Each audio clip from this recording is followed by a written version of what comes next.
Bonjour à tous. Deuxième partie de ce chapitre.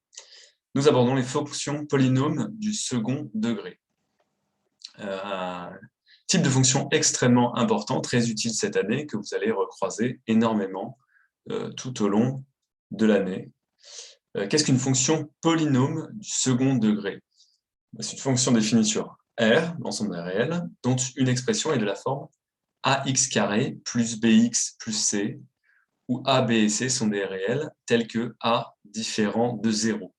La seule contrainte qu'on s'impose sur A, B et C, les trois coefficients du trinôme du second degré, on appelle ça polynôme du second degré ou trinôme du second degré, c'est que A doit être différent de 0. Pourquoi? Parce que sinon, c'est une fonction de la forme f de x égale bx plus c. Ça s'appelle une fonction affine.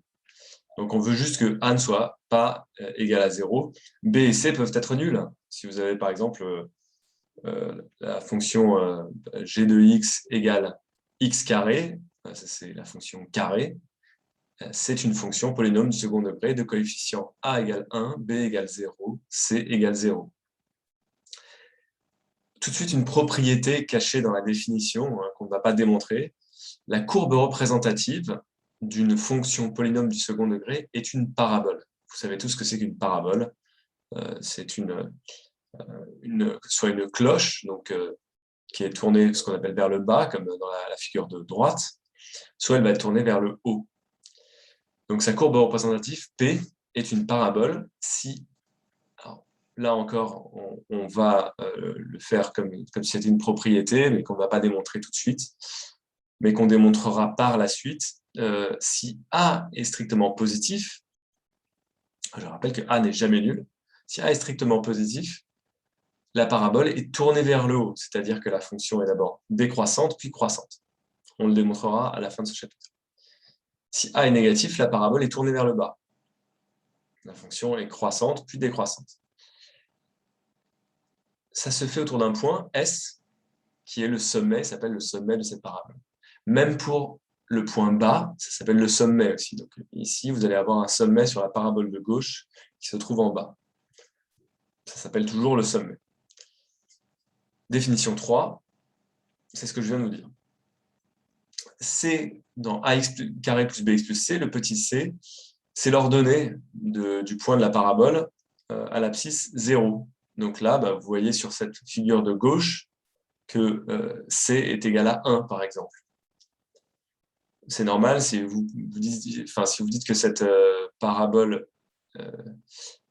est une fonction, la courbe représentative d'une fonction f telle que f de x égale ax carré plus bx plus c, f de 0 égale c. Et c est égal à 1.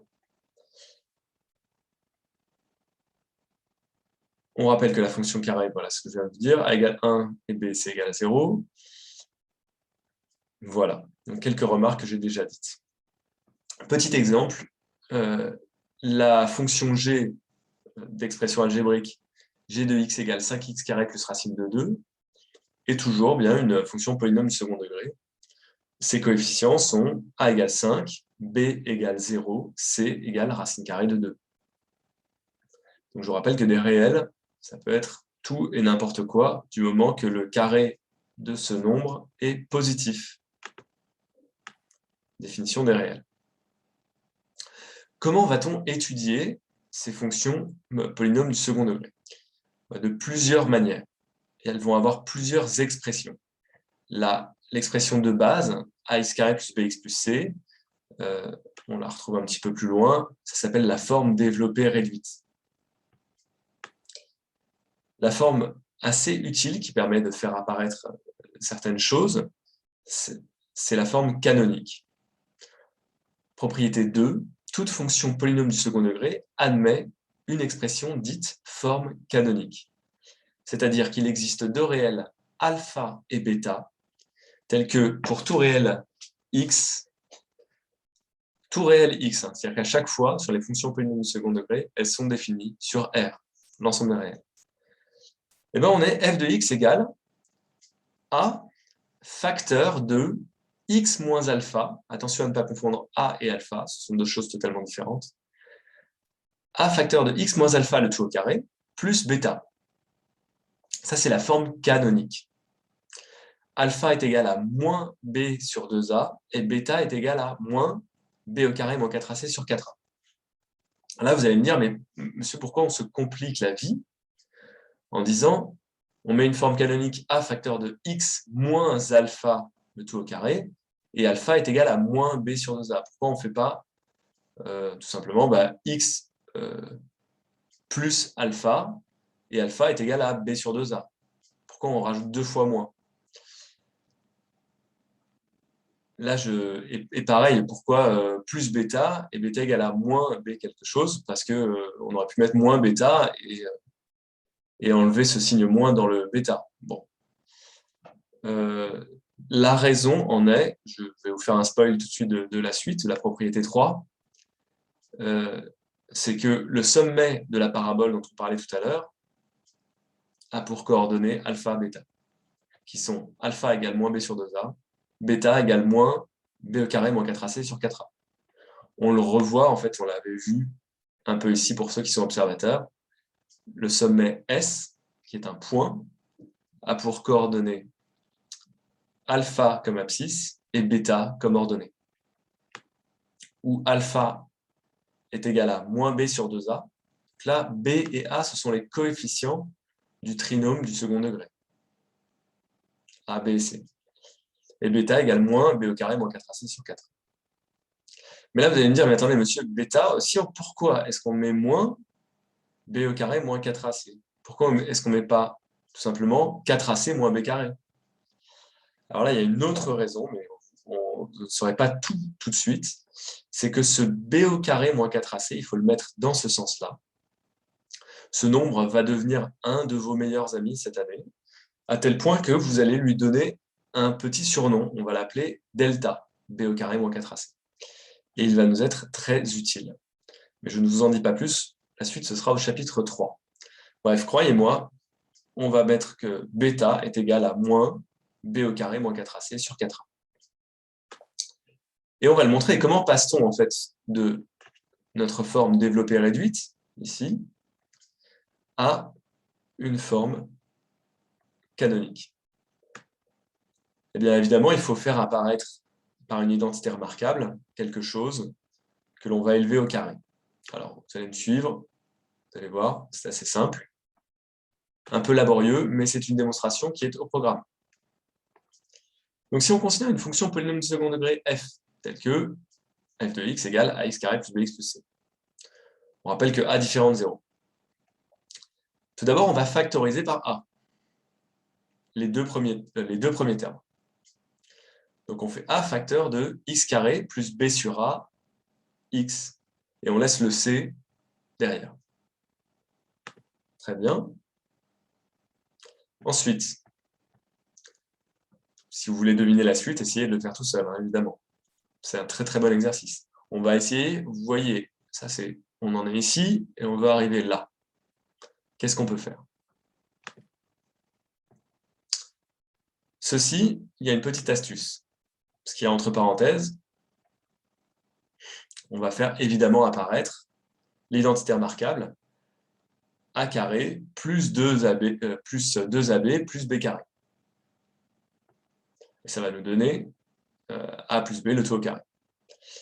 Alors, a, c'est quoi? C'est x. Enfin, là, je parle comme identité remarquable. Peut-être qu'avec les a et les b, ça va vous perturber. Donc bon, regardez, je l'ai mis en gras pour que vous compreniez. X au carré, on le garde, plus 2 fois, et c'est pour ça qu'on a b sur 2a, c'est-à-dire qu'on va mettre un 2 au numérateur et au dénominateur.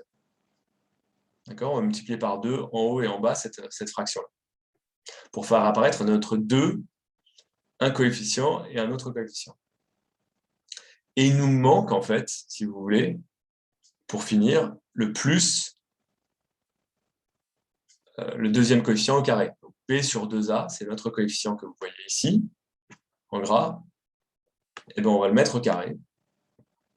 Et on est obligé de l'enlever aussi, parce qu'on vient de le rajouter. Grâce à cela, on a fait apparaître ici, je vais me mettre en fond jaune. Là, vous avez l'identité remarquable qui apparaît. X au carré plus 2 fois l'autre coefficient, B sur 2A, fois X plus B sur 2A, le tout au carré. Ça, c'est égal à quoi?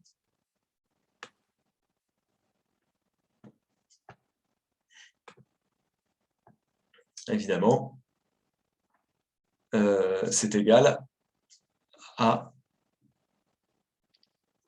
l'identité remarquable qu'on a ici en gras nous permet de faire apparaître ceci, X plus B sur 2A, le tout au carré, que vous voyez là. Hop. Ici.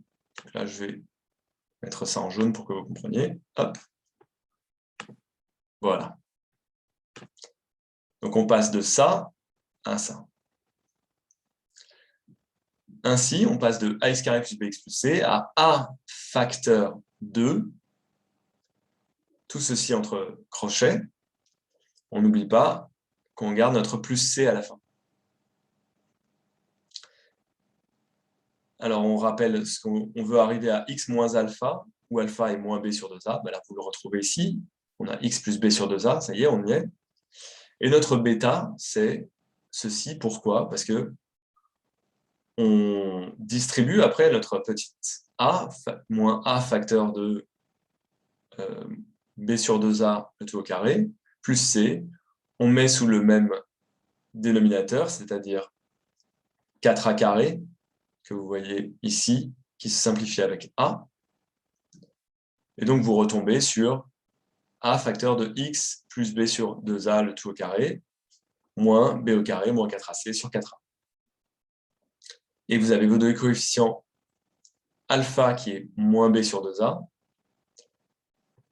et bêta qui sont moins b au carré, moins 4ac sur 4a. Démonstration très importante que vous devez maîtriser parfaitement. Si j'ai une fonction polynôme du second degré de forme développée réduite 3x carré moins 4x plus 4, alors sa forme canonique s'écrira 3, on n'oublie pas le a, coefficient, x moins, alors on fait moins b sur 2a,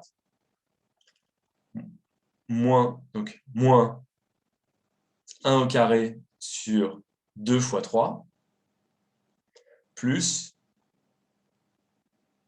le tout au carré, plus bêta qui est moins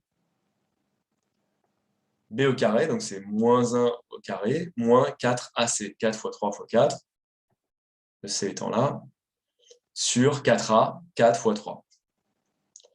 Et on trouve donc que la forme développée réduite de G, ici, c'est 3, j'ai fait une erreur, pardon, 3, facteur de x moins 1 sixième au carré, plus 47 douzième. Je vais bien vérifier le 47 douzième qu'il n'y ait pas d'erreur. 3 fois 4, 12, 4 fois 12, 48, moins 4, ouais, voilà, plus 1, ça fait moins 48, plus 1, 47, moins 47 avec le 1, ça fait donc plus 47 douzième, c'est bon.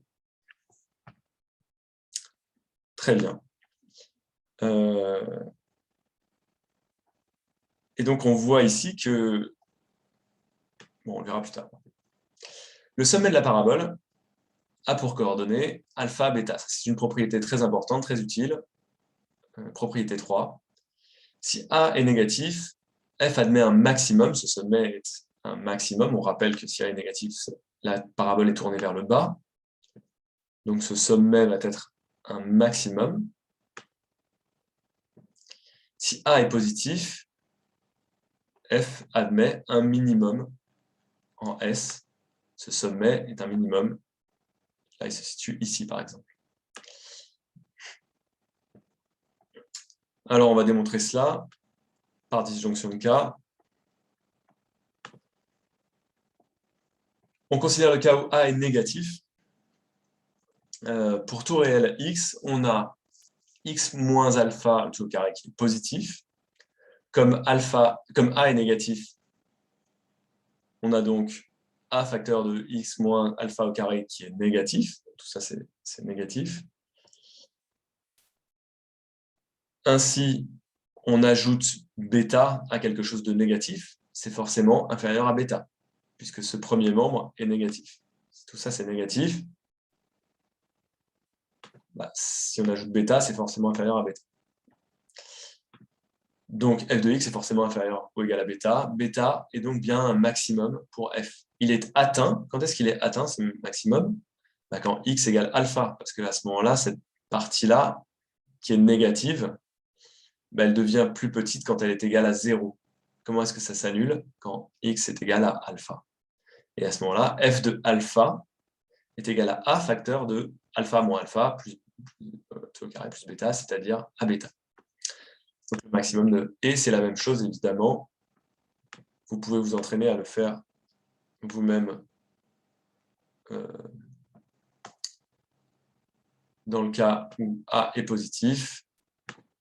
C'est l'inverse, c'est-à-dire que le premier membre est positif, donc on l'ajoute à bêta, c'est forcément donc supérieur à bêta, et donc il est atteint en alpha. Donc on vient de découvrir quelque chose de très important, de manière très simple, que, pour récapituler,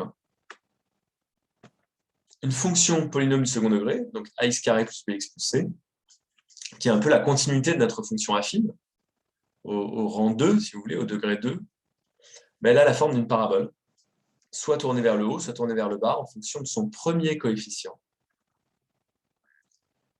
Et que le sommet de cette parabole, il a des coordonnées qui dépendent des coefficients a, b et c. Ces coordonnées sont alpha et bêta, et elles se calculent plus ou moins facilement. Pour reprendre notre exemple, quand on a la forme canonique, on voit effectivement, pourquoi j'ai mis un 2, donc on va remettre un 3. Quand on a G, pardon, G de x, qui est égal à 3 facteurs de x moins 1 sixième, le tout au carré, plus 47 douzièmes, à ce moment-là, les coordonnées du sommet sont 1 sixième et 47 douzièmes. Ne pas vous oublier de mettre x moins alpha. Donc si vous aviez, par exemple, dans un autre exemple, une forme canonique avec x plus 1 le tout au carré, là, il ne faut pas oublier que c'est moins alpha, donc alpha serait égal à moins 1. D'accord ?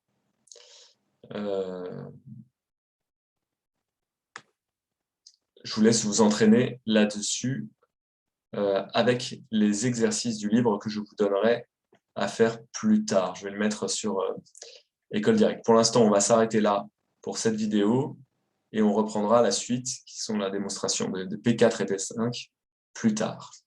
Merci de votre attention.